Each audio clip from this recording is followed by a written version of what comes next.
of reoccurring themes. In a truly dark place where nothing's what it seems. The moon is turning into blood and crimson are its beams. Living all alone in gothic dreams. Alone and on my own in gothic dreams.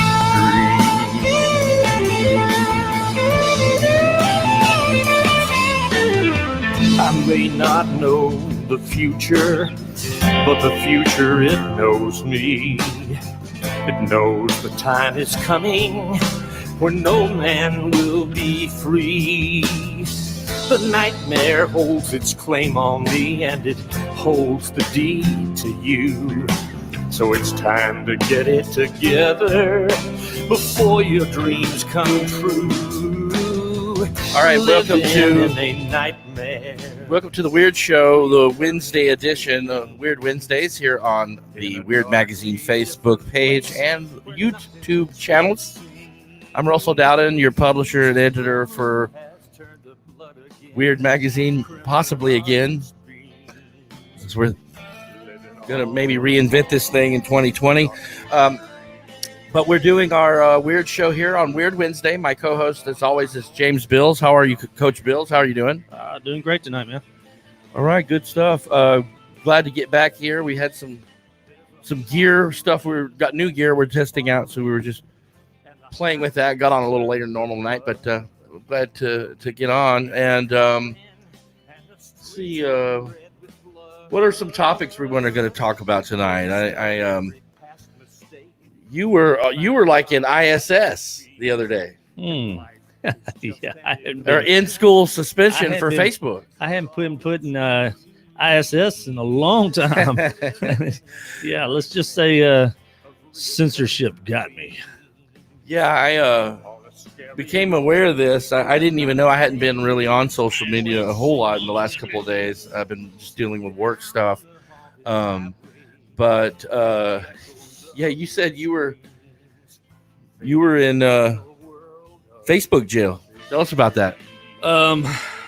When I got out, my wife was there to meet me with my clothes. Did she bring you some Chick-fil-A? She did, and some deodorant. That was nice too. Yeah, 24 hours of being in jail remind me of college. And so, yeah, it was interesting. Let's just say, I understand censorship. As much as I know people are going to say that's horrible for me to say. I understand censorship, but I think it's done the wrong way. Well, it's happening a lot more. Well, I think it's done with the wrong people. I think it's done with, and what I mean by that is when you're talking about Facebook, people get off of work at the end of the day and they want to go play and cut up with their friends and have a conversation with their friends. That's what Facebook should be about. Facebook should be about goofing, cutting up, talking. If you are getting your news from Facebook, you are a lonely person. You really are. If you're all day long getting fed by Facebook for your news, you're a lonely person. If you believe what you're reading that or listening to, you know, I mean, we come on here and we do a disclaimer when we get on here. A lot of the stuff we haven't been. We should do the disclaimer, but yeah, well, but they do when I'm on the radio. You have to do that. You and I both say all the time our belief, what we see, what we think. We don't say this is exactly how it is, and you need to listen to us. We don't do that. But it's a situation that's big that's out there. I got into a little bit with discussing equality, unity, that type of stuff. And if you know me, you know that, man, I believe we're all formed in one mold by the same man, you know, the good Lord upstairs. And some of us are a little darker, some of us a little lighter. But, you know, we should all love each other the same. Right. And I kind of got kicked over saying that. And it's frustrating, but So they took you off of Facebook for 24 hours, 48 hours? 24 hours. So supposedly one of the things I'd said a couple days before got flagged, and then this particular thing got flagged as well. And so I guess you do it 2 times within 48 hours. They boot you for 24 hours. Oh, wow. Now I do have friends that get booted for weeks. I have a couple friends that every time I turn around, they get booted for weeks. But to be real honest with you, again, it's Facebook. We should take it with a grain of salt. But this is happening. I mean, we're seeing this happen more and more though, with videos that are coming down and things that are being said that maybe they don't agree with. It's happening. So, I mean, you piss off the wrong people if you're a big target, like Alex Jones. He's no longer on Facebook. He's no longer on YouTube. He's not on Twitter anymore. I've hosted some shows on there when I worked over there, and I've tried to find the videos when I was on there. Those videos are harder to find just to, go in there and see if, hey, is that one on there? You can't find any of those videos anymore. He's been censored in a big, big way. But what's this guy who's the entertainment guy, Valuetainment? What's his name? I keep forgetting. Ben something. He's always had good quality programming, and he said when he had that doctor on, that he was worried that might be the one that they took down, and then they did multiple times. And there's been some people out there, but Valuetainment had never had any videos from YouTube ever taken down or challenged. And which doctor was it? Was it the female doctor? I don't even like saying their names right now because I feel like every time I say one of them's name, it gets taken down, and it shouldn't get taken down. Look, all you people that are listening, you're grown people. It was very easy for you to go on and click and listen to us tonight and hear our show. You are a grown person. You have the opportunity, the right to turn the show off or to listen to the show all the way through. It should not be somebody else's judgment of what you can listen to, period. It should not be. Yeah. Well, no. And this was he responded to that video that came down. And so that was what I was trying to pull up. But anyway, it's happening more, and I think I even made a comment on that that he ought to keep more, use the platform to tell people to be aware of the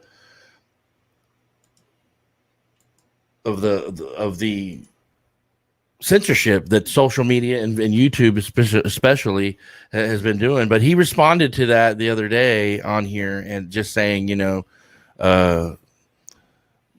the video was banned and, it was their right for YouTube to take it down. I felt like he could have been a little harder on YouTube, but he's trying to keep a good relationship with them. And I just felt like, he could have had a little better, a little harsher response for YouTube because of that, and I thought he could have done a little better.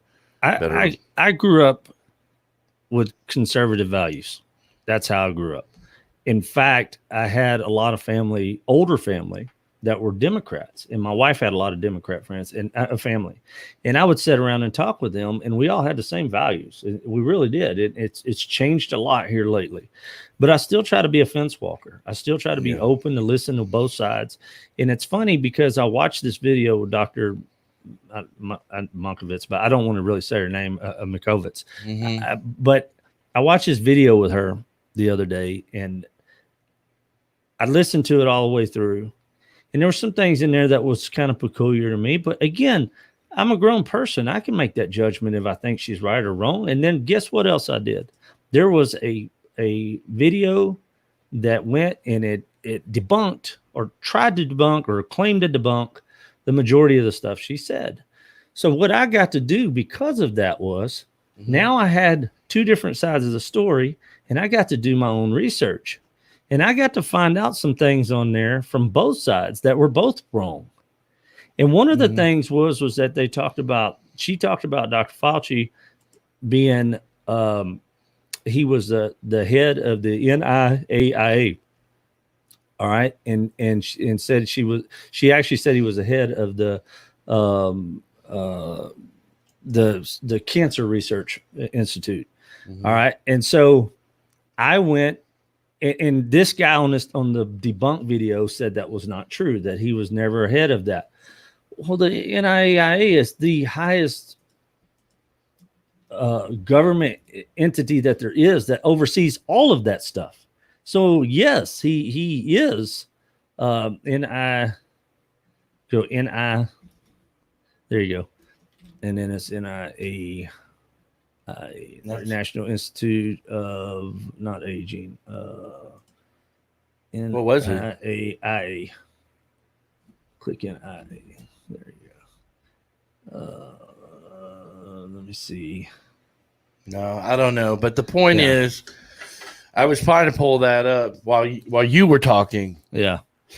I got so many. There's so many of these dang things that are.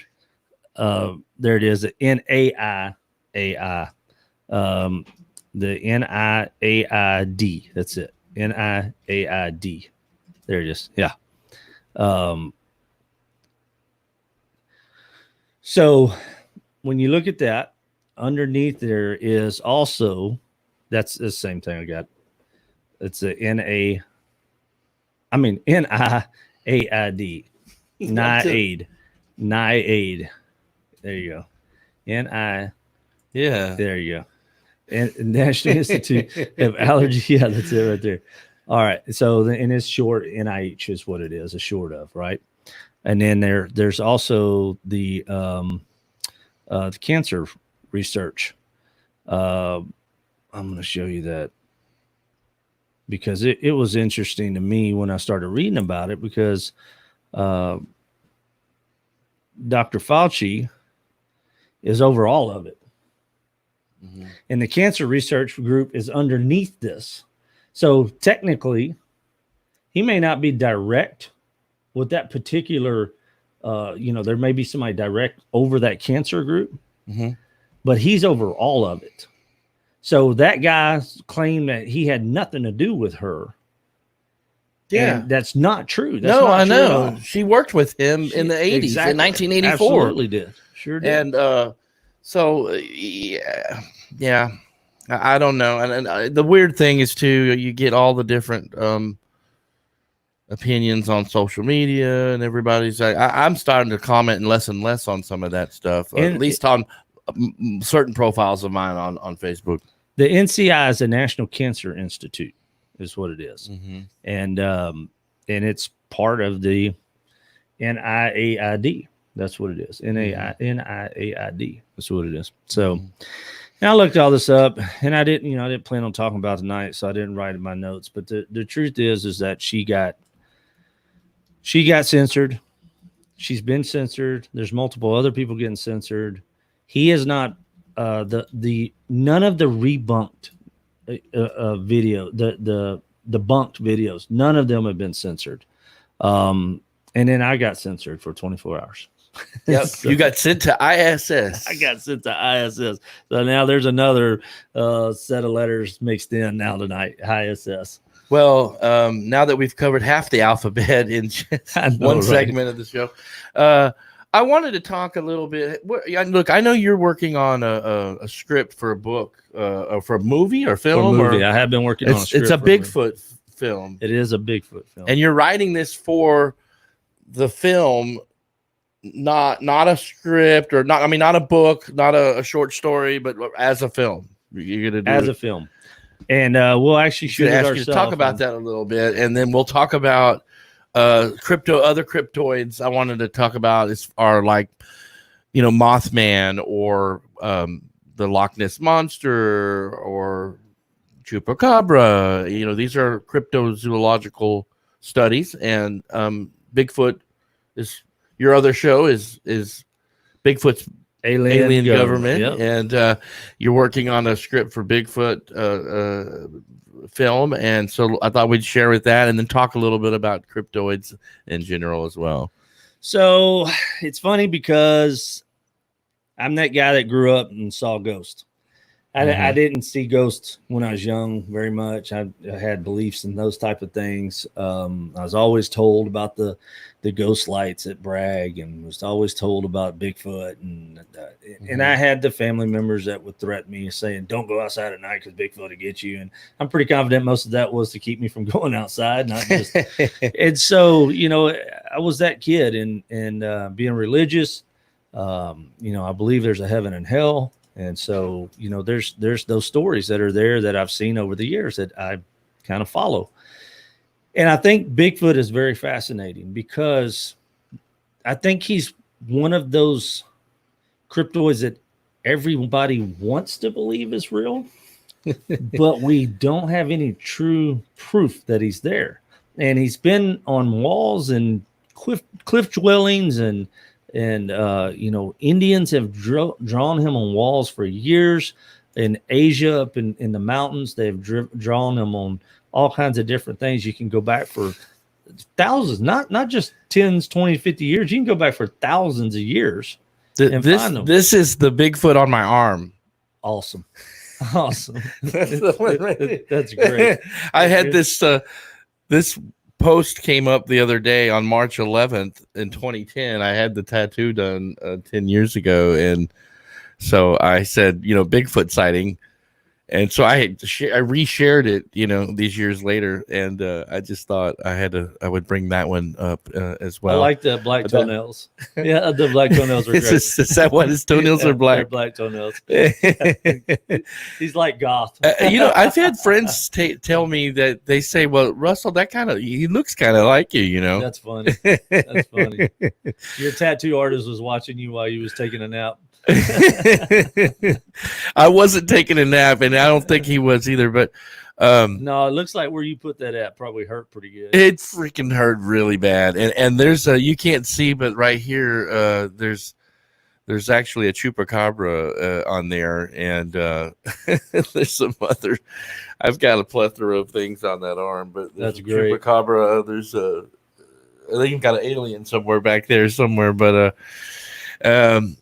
well, about 10 years ago, I was doing like the 64th or 3rd issue of Weird magazine, and I had been someone reached out to me around the time of the Roswell deal. It's always in the summer, the Roswell anniversary, and we were on issue 62, James, of Weird magazine, when it just happened that July to also be the 62nd anniversary of the Roswell crash. But it was also that month of July just happened to be the 62nd issue of Weird magazine. So it was really kind of a play on 62. So we went out there and we did a special issue in Roswell, and that was a lot of fun. But eventually we got some people reached out to us after that Roswell deal, and they asked us to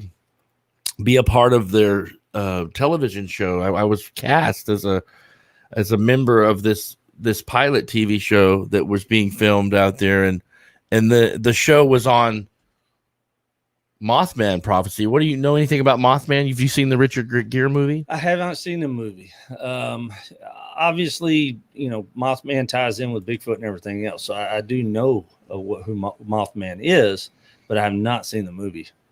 Yeah, this is there's various different descriptions of the Mothman,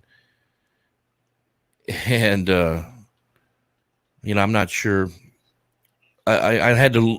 That's what the episode was based on, though, over there in L.A. when they flew me out there to talk about this pilot called Investigation X, and the whole first pilot episode was going to be based about the Mothman.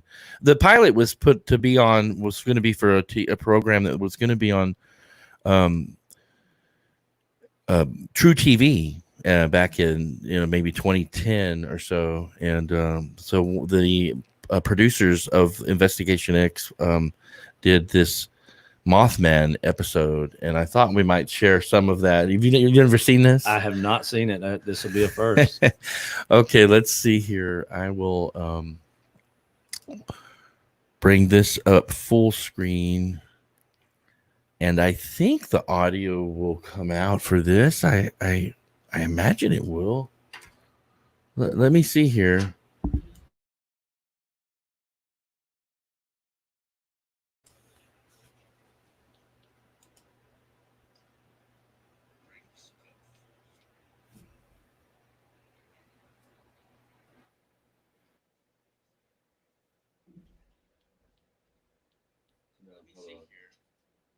I got it on here. You can pull that How is our monitor a little bit. connected to the world's most bizarre paranormal cases?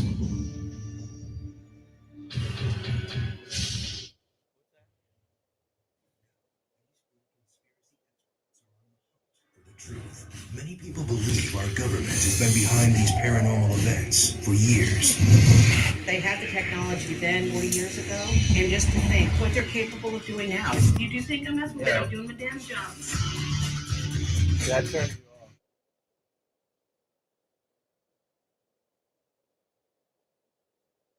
State, our goal is to break the silence. I need to see with my own eyes. Prove to me that this is real. I'm publisher and editor of Weird Magazine. I was abducted by aliens. Was it a government experiment gone awry? We'll find out. Well, personally, I don't believe anything the government's going to tell us, so let's go find it. I'm going to catch it on camera. I was electrocuted to the point where I was pronounced dead. I've been like a walking EMF detector. You love your toys, don't you? When you think you've seen it all, you haven't even scratched the surface. Guys, I got an email here. It says, my son Roberto died of swine flu in Mexico last year. Before he died, my family saw a creature that looked like a very big man with wings and face covered with fur. His eyes were red. People here call it man-bat and say it's responsible for many deaths. Are they referencing to Mothman? Half man, half winged creature. Conspiracists claim the Mothman was created in a government lab in West Virginia as a result of genetic tests gone wrong. Now he's known as the harbinger of death. The Mothman shows up before major pandemics, the Silver Bridge collapse in 1966, and now something recent. Also, the World Trade Center. His first victims. 47 people died when the Silver Bridge collapsed in West Virginia in 1967. So are there any witnesses still alive? Yes, there's Roger Scarberry, Linda Scarberry. Him and his wife were driving with another newlywed couple. They're the two newlyweds that first spotted him on Route 62. You want to go investigate the Mothman? Yes. We got a letter from Mexico. Why are we going to go to West Virginia? But West Virginia is where we gotta go, guys, because that's where it all started. Yeah, is Roger in? Yeah, Roger, we wanted to get in touch with you in reference to the Mothman incident. Can we get together and show us this facility you were telling us about? Great. Okay, yeah, tomorrow's fine. Meanwhile, the twins meet with one of the original bridge collapse survivors. I saw something on the bridge. It's like up there, and I could see the shadow. And I looked, and I looked again, and I tried to make out what it was, and it was a large, dark figure. Do you believe that it could be the infamous Mothman? Yes, I do. Have you ever heard of Men in Black? The Men in Black are feds sent to shut people up. Yes, I think they were here to cover up something. The next day, the team meets with Mothman's first witness, Roger Scarberry. The team is headed to the place where the Mothman may have been created, a government bunker which supposedly housed TNT. Barbed wire. Everyone's friend. Let's check it out. All of this is brand new. And Roger shows up to show us where we're going, and there's a gate there. Is this the first time you've seen this? I've never seen this. Did the government put this up recently? Well, whatever's behind there, they don't want us to look at. Where from here did you first see him, the Mothman? The bunkers are down there. Another way? I may know another way. Unfortunately, trespassing onto government grounds can get you arrested. If we get harassed, we'll just say, hey, we're with the Conservation Society and we're taking soil samples. All right. Hope your life insurance is paid up.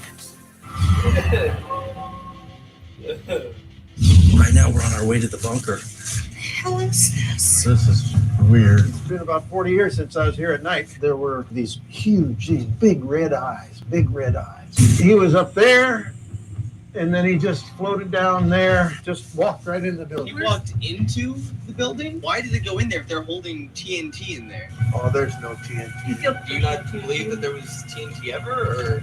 We never did. If you want to go in, you go ahead on in. I'm not going in there. My first impression was something's up. What about if the Mothman were an experiment gone wrong, and this is where they housed it? And there's bars everywhere, you guys. Keeping us out of something in. If you didn't think conspiracy before, you did when you walked in there. This isn't so phosphorus, this green. As soon as you took the light off it glows in the dark, and it's crystallized. You got some of that too? Yes. What is that? Feathers. Why would you feel the need to have cells? It stinks conspiracy. Is it? Shit! Oh my god, you guys. Roger! Roger! Shit! We got a 6-foot-tall monster. Whoa. Oh, shit! What the hell is that? This has gotten to some really weird shit, man. How is our So there you go. That is our Investigation X film or show, and yeah, that was a trip. That actually was That looked like cool. It was kind of cool, right? actually it was pretty cool. I think I could have watched some more of that. Yeah, that was going to be a show that was pitched for the channel was going to be the True TV, and Discovery Studios worked closely with the producers of that, Blue Frog Productions, and they had been famously known for doing dirty jobs with Mike Rowe, so they were a pretty tuned up group of television producers. I mean, they were Emmy Award winning guys, and so it was a good.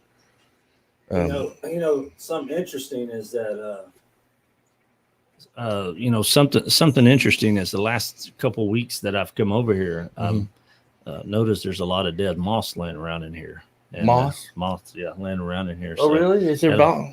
Really? Yeah. I guess I need a dust around here. I feel like maybe it attached itself to you. The moths have attached me. But that was a fun. Great. That was a good. really fun experience, and you can slide over here a little more if you want.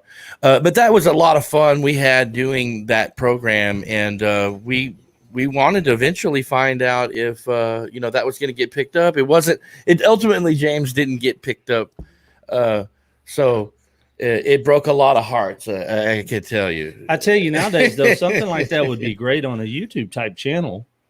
It would be fun to follow. There's a show out right now that's it's the Michael Jordan deal. It's called The Last Dance. Oh yeah, I've been following some of that. Yeah, awesome, very well done. And what's funny about it, real funny about it, is that there hasn't been much to watch with what's going on with COVID, and there's a lot of stuff in LA that's shut down. A lot of the Netflix buildings are shut down. There's a lot of stuff not coming online right now because of that, and so everybody's really following this Michael Jordan. What's like the only video, sports story going on, which is awesome because Michael Jordan's the best all time, and I'll try not to be too controversial on here, except for LeBron James is not as good as Michael Jordan. I'm with you on this, and I have a whole lot of younger friends that are swear up and down that. And my friend Deontay is an avid LeBron fan, and there is a big deal. The younger generation thinks that LeBron's better than Michael, because they didn't see him play. They didn't. I mean, you had to grow up and see Michael play like that, and that's funny. And so, but and just one more thing on the LeBron deal. LeBron would have been a great low man back in the days. His size, they would not have played. He would not have been a point guard. He would not have been a ball handler back in the days like Jordan was. And so to argue that he would have put up the same numbers back then is not true, because none of the coaches would have gave him the ball coming down the court. They'd have put him down as at a post or, center type guy or power forward type guy. They wouldn't have given him the ball. Anyways, all that being said, how does that text in with the cryptoid or? Because right now that particular show is like on top of the charts. Yes. And so a show like this would have been ideal for right now. Yeah, it would. And it was a little ahead of its time when the producers were doing that, and they ended up, other shows that made it. When was that done? That was in 2010. So, the things that started getting produced were eventually Ghost Hunters. Yes, yeah. That eventually came out on maybe a different network. But what's the one that was based out of Burn It? It's not Ghost Hunters. It's another one of those type ghost something. Burn It, Texas, Burn It County. Mm-hmm. Well, I don't know, but Burn It County had a Chupacabra sighting back in around that time in 2011. Actually, Blanco did too. Actually, there was 2 sightings in Cedar Park. Of a Chupacabra? Yeah, on 183. Was it like the weird dog version kind? It was the dog version. Somebody actually had a picture of it, and it looked like a manged coyote. It really did. But, who's to say? At least it didn't attack anybody. Let's just that was a fun experience with that show, and I thought I'd share that because I'd always wanted to kind of I think I could show that as long as I'm commenting on it as far as fair usage goes. So my question for you is, because anybody that sees that video, they want to know what continues. They want to know what happens after that. My question for you is, if you watch the video there, you get the hair standing up on the back of your neck with the sounds, they put the video in, they put the sound, they want that scary type music and that type of stuff. Yeah. In that situation, how much of that did y'all force to make it look like it was worse than what it was? Oh, the whole damn thing, James, was. I mean, James, the whole thing was inflated with the. I mean, you don't. We went out. It's funny because when you go out there and you do a show and they always rip you in post, is what I say, because they take things that you say and they misquote you. Like here, I said that I was abducted by aliens. I've never been abducted by aliens, but I had said something. I said something about, man, it's it could have been abducted by aliens, or I had made a comment about something like that, and then they spliced I swear they spliced the audio and made it sound like, the other guy got electrocuted by lightning, and then they made me be abducted by aliens, but I was never abducted by aliens. I've just been fascinated by ETs and UFOs and all of that stuff, which is why I founded Weird Magazine, and then but the Weird Magazine gig kind of landed me the spot on the show, and they had found out about our work online, and then they thought I would be a good cast member. But yes, they totally ripped. This is just totally overhyped and inflated big time. It's reality television. Well, many of the ghost shows they've come out and they've debunked a lot of the stuff that's going on, and they talk about how they hype it up and they make it worse than what it is. But I'm going to tell you something from a ghost standpoint, and I'm sure you probably vouch for this with me.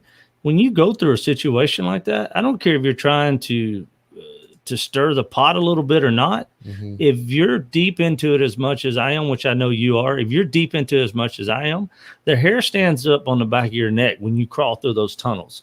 When you go in those rooms that has those old the cages or the cells, that's nerve-wracking, because you haven't gone in there and checked it out, looked at it, set it up in your mind, made it everything right. You don't have, a lot of times you don't have people sitting around in there. And I tell you who I wouldn't want to be. Who's that? The cameraman that goes in before y'all. No, the cameraman usually goes in after us. Yeah, well, see, but some of these shows, you see the cameraman's already sitting inside, and they go, "Oh wow, this door hadn't been open in years." And he steps inside, and there's somebody filming you from inside, and you're going, "What did he go through a back door?" Because and then they're like, "You go in first, Russell." Yeah, exactly. No, but the thing is, we knew that we were just where we did film is this all says that we're in West Virginia here, James, but we were in Ventura County in California. They flew me out to LA, and we were not in Virginia. We didn't fly from, we shot all of this in a little town in Ventura County called Ojai, OJA, Ojai. It's in wine country yeah, and what they did is they made us film. That is the film. That's where the movie Mothman Prophecies filmed Richard Gere in the scene where he's in there, and that's where they chose that location for that reason. Gotcha. And anyway, this was a lot of fun. I think that they need more programs like this. It looks like a blast, and this is it was fun. This is kind of the route that I'm going with our Bigfoot movie. It's more of something that gets you tied in, in short form. I don't want to go too far. It's based around an old farmer and what's going on in his town. And, floods, there's different floods over the years have brought things out. We do a lot of fishing down on the coast. Mm-hmm. And there's been days that we've been on the coast and see giant gators swim by you, and there's in salt water. And you go, wait a minute, why is there an alligator, a 12-foot alligator on the beach? And but it's an unusual situation, and it drives things out of their known positioning or where they're usually located at. And so why couldn't there be in Oregon or somewhere up in Washington where there's not hundreds of acres, but hundreds of thousands of acres that have never been explored? That's what a lot of people can't fathom, because people that are from the city, it's hard to believe that there's more trees in one spot that you can't see through. And let's see if we can find what do you think? I mean, are there sightings? Till they find them, I can't say it's real. What Bottom about line? There's Bigfoot sightings, right? Oh, there's multiple, but for some reason Bigfoot's blurry. Until they build a just camera, blurry, man. He's just a blurry guy. What can we? Until they build a camera that makes people not blurry, or Bigfoot, we just will never have good video footage of them. What do you mean? He's not blurry. There is one picture of Bigfoot that's very of an animal type. And see something like this. He's blurry again. Something like this. That's the same outfit that I'm going to use in my movie. Is that Bigfoot or is that a ring? Like an ape? It looked like it actually looked like a cow. There are these real hairy cows. But so there's a group of these guys that are in these Bigfoot groups, these organizations. Yeah. I mean, but the problem is a lot of these guys have already been debunked. They've faked things. They've already put all this stuff together. Well, that didn't look very fake right there. I mean, that looked pretty legit. I thought. I mean, that looked, looked like a ape preacher type. Okay. Thanks. So what's your script about? So I'm going to tell you. What are you doing? I'm going to tell you. Is this top secret? Can we talk about it on the Weird Show? It's top secret. But I am going to tell you one thing. All right. Everybody's going to think I'm off my rocker. It's the Weird Show. I was with my wife, and we were driving. There's a place called Saratoga, Texas. Mm-hmm. Okay. Saratoga is known for the Ghost Road.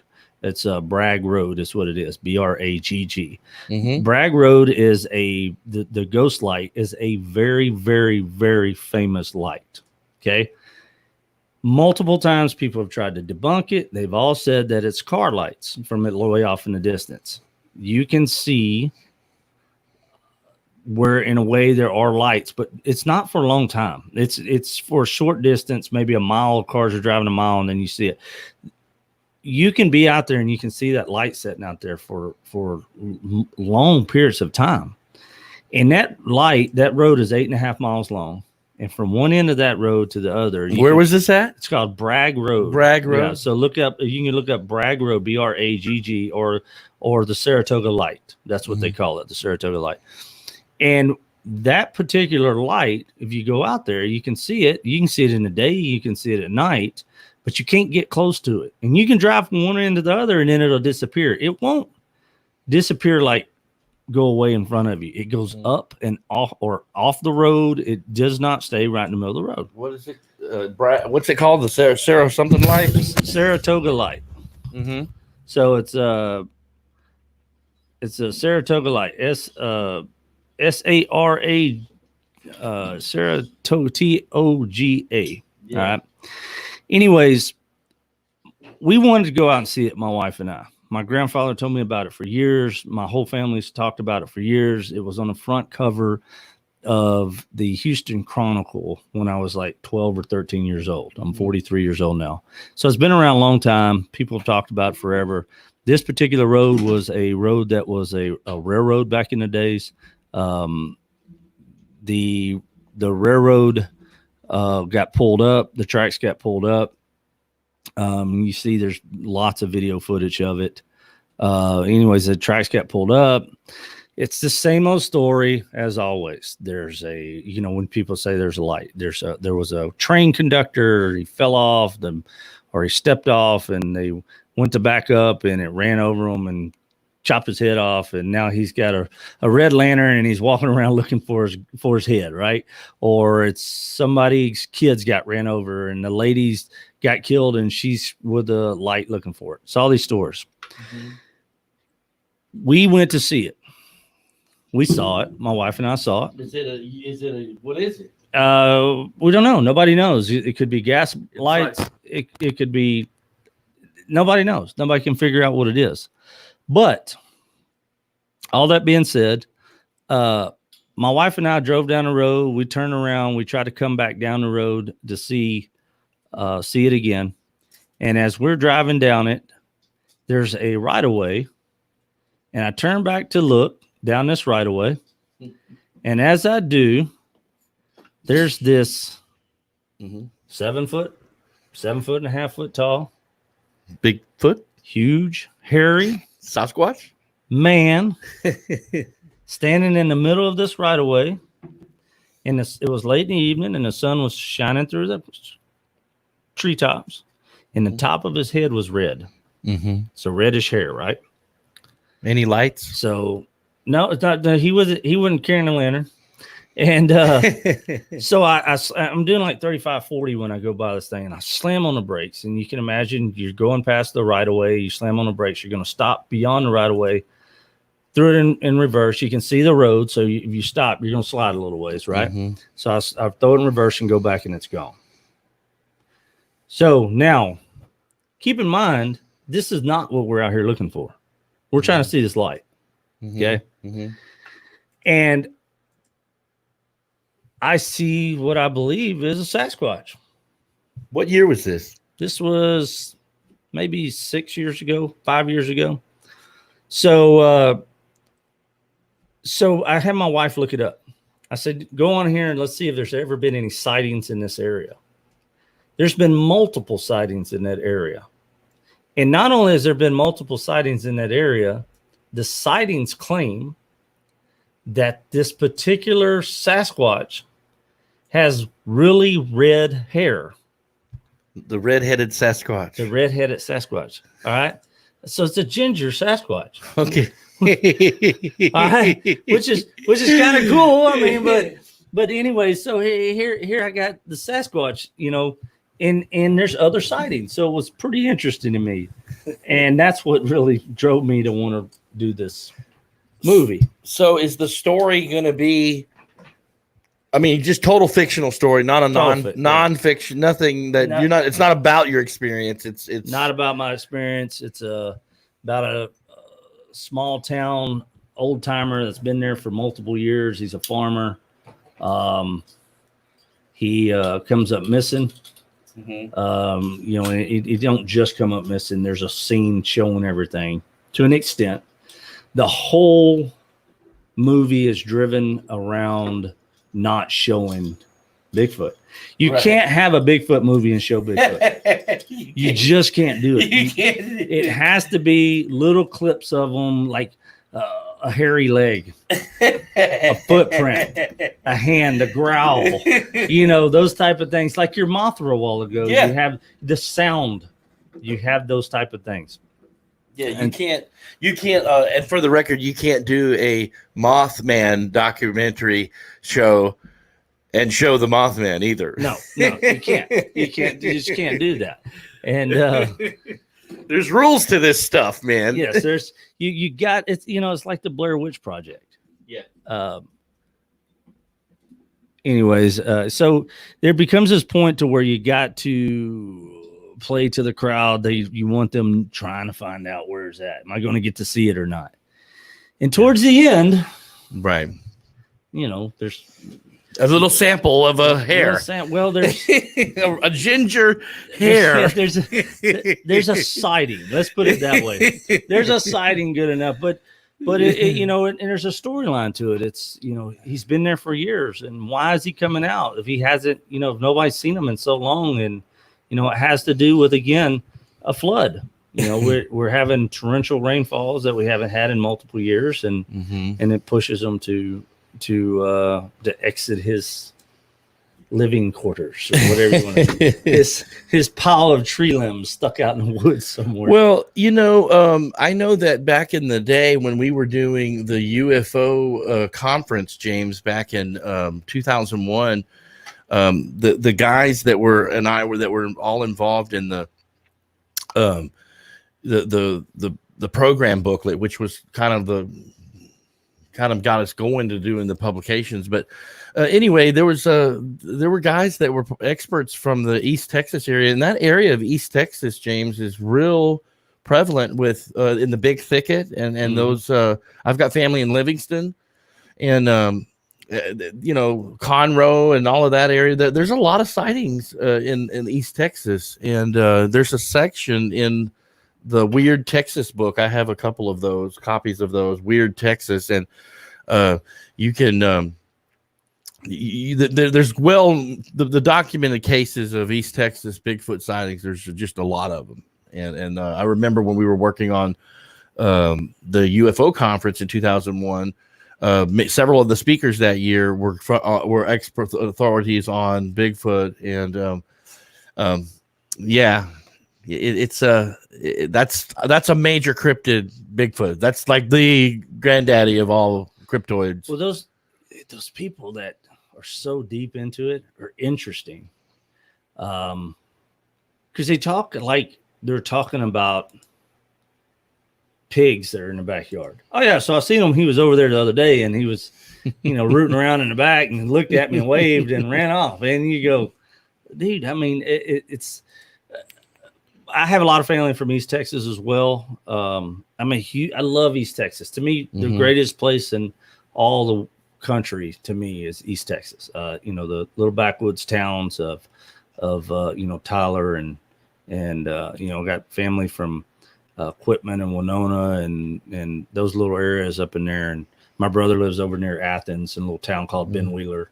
And it's a great area. But I have hunted in the Sam Houston National Forest, and then I've hunted in what's called the Davy Crockett National Forest, and the Davy Crockett is over towards Sam Rayburn, and it's thousands of acres that are, virtually a lot of it's untouched. It's hard to get in, and I've been in there late at night when the sun going to set, and think about. I don't know how long I want to stay in here after dark. Yeah, might not want to hang out for too long.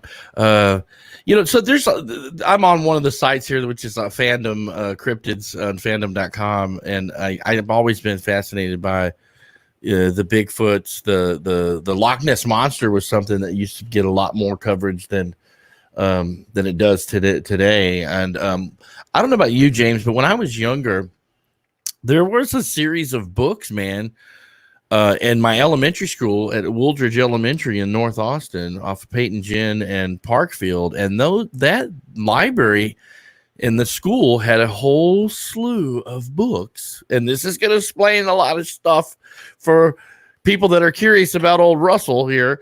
But I'm telling you, there was a series of books that one was on the UFOs, one was LochNess Monster, one was Bermuda Triangle, one was Bigfoot, Atlantis. There was a volume of books, James, that was all,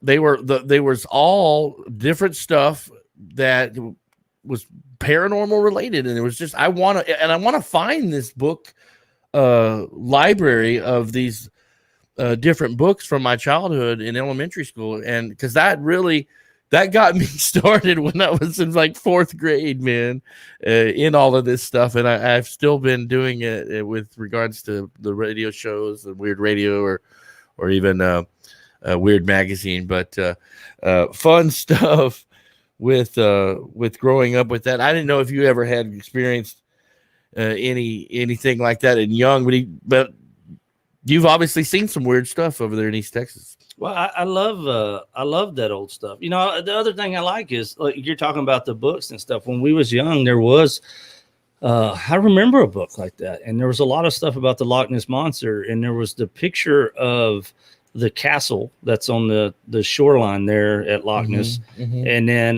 there was of course the picture of the serpent type look. But unfortunately for Nessie, she kind of has gotten caught up with technology, because some of these depth finders and fish finders and stuff that they have out there now, some of the sonar systems they have, can pretty much tell what's laying on the bottom and watch fish swim around and stuff like that. And to see a Brachiosaurus if swimming in one of those in a lake would be real easy nowadays.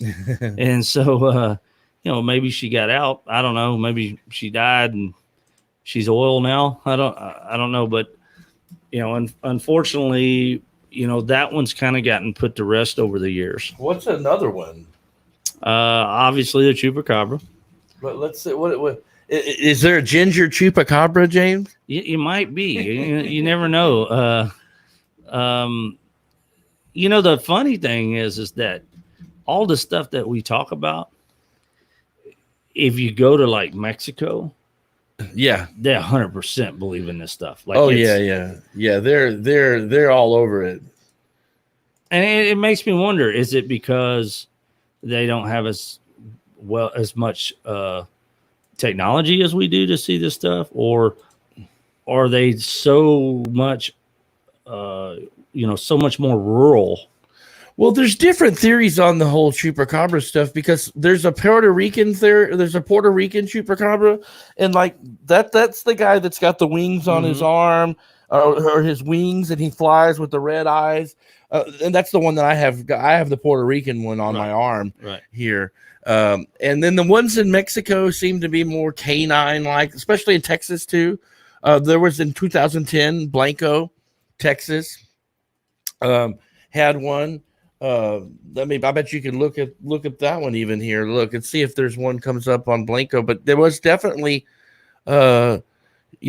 sightings in Blanco County a few years ago. The guy actually, a taxidermist, had this thing, man, and they caught it, brought it to the taxidermist. I called and spoke to the taxidermist that is doing Weird Mag. I lived in Wimberley, just down the road from, Blanco, and this is probably the one, man. San Antonio, KNS TV there in San Antonio was covering this, and the taxidermist, I called him and got him, did an article on that incident in Weird Magazine.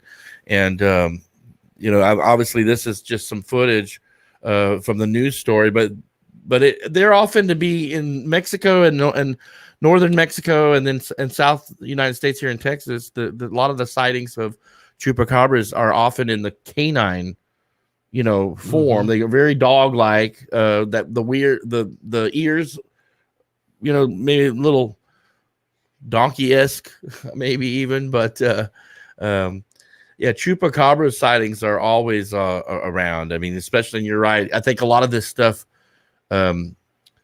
is cultural too in a lot of ways. You do get the in Mexico, the Chupacabra sighting is much more prevalent than in the other parts of the world. So check the one in Cedar Park.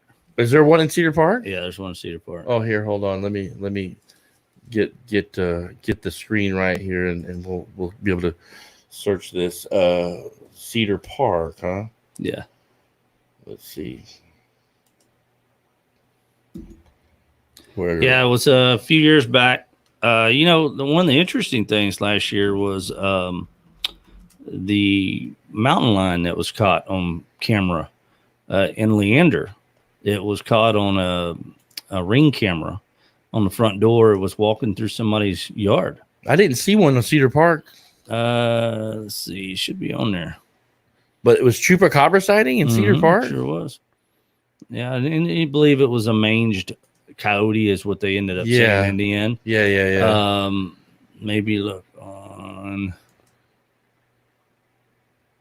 near Cuero. I remember that lady kept. I remember this video. This was the sheriff that caught the video in the car a few years back there.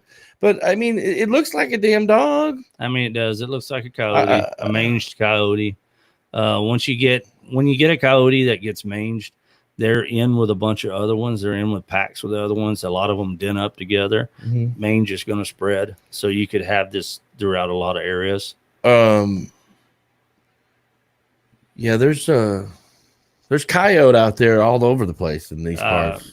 You got them out there where you're at. I got them all over my place out there. You know, my girlfriend's family's in Georgetown, and they have a handful of cats over there, and the cats are going missing in Georgetown. I got goats, and I'm a little nervous with my goats now. And one of my neighbors, he's done lost some baby goats, and so it makes me a little nervous with them. But I mean, they're animals that have been around for a long time. They're a little spread out. I don't have hogs on my place, at least, and hogs are some of the worst things that there are out there. See, that's a chupacabra. That to me, that's a chupacabra. And this guy right here, that guy right there is a chupacabra. Yeah, he is the classic one, and you see different. There are different ones, and you look at this is the dog, very dog-esque. I mean, it's a mange coyote, it looks like to me. In fact, so what's funny is they see the long legs that they show on there. Mm-hmm. Most of the animals that they find most of them's legs are drawn up in the back, so they're a lot shorter. Yeah, long skinny tail, flexible hip. Female chupacabra, but there are different ones for different cultures, and it's just a weird thing how that is. And you got video, you got different types of chupacabra, James. Yeah. Here we one go. There looks like Mothman. It's this Broxa chupacabra. The Broxa. Islamic Broxa. They come in religions too. I didn't know they had trees to hide in over there. But this is the other types of chupacabras. This is the cryptoid edition of the Weird Show. What they call it? Cryptozoology. Cryptozoology is the study of the cryptids, I guess. And anyway, we're wrapping things up here at the Weird Show this evening. But thank you for tuning in, and we'll do this again. We could do these on Sundays if we want. I know last Sunday, obviously, I didn't even bother checking in with you. It was Mother's Day, and so Wednesdays are great for me. With the sports getting back together, we're gonna probably be stuck on weekends doing some baseball. Yeah, and that's okay. I mean, I'm okay with doing it Wednesdays, and maybe I'll do it myself alone on Sundays. I don't know, but I've been having fun doing this with you, so maybe I'll call in. Yeah, there we go. And hey, let's get Mike to call in sometime. Yeah, we'll get Mike to call in. You know, Mike Quinn is our mutual friend of ours that James and I both know well. We can do these late on Sunday, like 9. I'm here. I'd be here at 9. Well, we can do them 9, 10 o'clock. I don't care. We didn't start here tonight till 10. 11, 10 something. Yeah. Yeah, I'm down. Whatever. I enjoy this. It's great. It's fun. Great conversation. Well, we will do this again Wednesday or Sunday. But Weird Wednesdays is what we've been calling it here on the Weird Show and the Weird Channel and on the Weird Facebook. So check us out there and visit the weirdshow.tv is the website. And I need to update that thing. And but thanks for tuning in tonight, guys. And thank you, James. Appreciate it. Good stuff, appreciate man. it, bro. Good Cryptids, night. stay out of Facebook jail. I'm done with all of it. I'm done with all of it. No jails for either one of us. Exactly. All right, we'll see you next Sunday on the Weird Show around 10 o'clock, guys. Thanks for tuning in. From this world of gothic dreams, this bleak and twisted world of gothic dreams.